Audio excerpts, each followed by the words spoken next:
It's unacceptable that Americans pay vastly more than people in other countries for the exact same drugs, often made in the exact same place. This is wrong, this is unfair, and together we will stop it. President Trump talked about the high cost of prescription drugs in his State of the Union address last night. So we're talking about it tonight, focusing on insulin, which of course keeps diabetics alive. A drug pricing researcher crunched numbers for us. In March of 2004, a vial of insulin ran about $56. By 2009, the price had climbed to about $86 a vial. If you go to goodrx.com today, you'll see a 10 milliliter vial can run anywhere from $177 to more than $300. That's a jump of anywhere from 106% to more than 230%. Just in the last 10 years. It raises the question, if you don't have insurance, how can you afford to treat your illness? One family I met said it's tough even with insurance. We caught up with 7.5-year-old Sammy Kemphues at the end of a day that included school and sports, some Lego time, and checking his blood sugar. 2 years ago, Sammy and his parents learned I have type 1 diabetes. And what does that mean? It means that my pancreas stopped working. It means that we make sure that his health comes first over any type of luxury. We eat at home a lot more, and we make sure that his medications are what comes first. Meaning his insulin and what it takes to administer it. Aaron Kemphues says the drug, along with a continuous glucose monitor, an insulin pump, and a few other essentials, runs about $500 out of pocket every month. It makes no sense. It clearly makes you upset.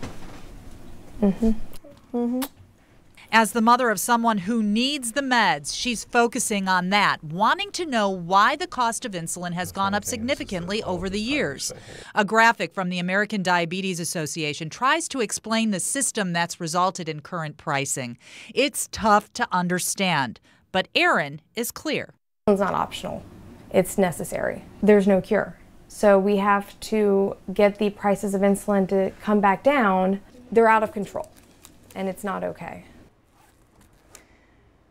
That complex graphic you saw suggests PBMs, the pharmaceutical middlemen, are demanding rebates from manufacturers who compete for PBM distribution. So to cover the cost of the rebates, manufacturers are hiking prices on the product.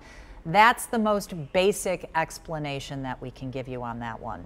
Joining me now is Melissa Newman, the Executive Director of the Juvenile Diabetes Research Foundation, or JDRF. Want to thank you for being here. Have to ask you, how many families in this tri-state region depend on insulin in your estimation? We estimate we have about 30,000 people in our area that have type 1 diabetes. And if you have type 1 diabetes, insulin is life support. So 100% of those people rely on insulin every day just to stay alive. Okay, so that gives us perspective for the number of people who this would hit, and by extension, you know somebody probably who's affected by this. It's serious. There have been reports of rationing insulin, and it's why we're going to show you Megan Carter's picture now. What is her story? According to a recent Yale study, 1 in 4 people with type 1 diabetes are put in a situation where they have to ration insulin. Megan, unfortunately, is one of them. Megan is a local woman who, unfortunately, was in between jobs, temporarily uninsured, had a good job as a nurse, so she made too much money to qualify for any kind of assistance, really. And on Christmas Day, unfortunately, passed away because she was rationing her insulin. Her roommate found her the next day, and it's a tragic case that absolutely could have been prevented. So we have established why we have to look at this problem. The question now is, what is the fix? It's going to take advocacy. We saw something similar happen with the EpiPen a few years ago, and media partnered with the industry. People spoke out. We need the same thing in the diabetes community. So thank you for sharing this important story. We need every person who's impacted by type 1 diabetes to pick up the phone, to call their legislators, to demand transparency into insulin pricing, to call the insurers, to demand that they address the rebate system and deal with these middlemen that are involved between the consumers and the insulin manufacturers. To take the ball from the State of the Union address and run with it. Thank you, Melissa. Thank you. And we will be following this story to see exactly where it goes. Great.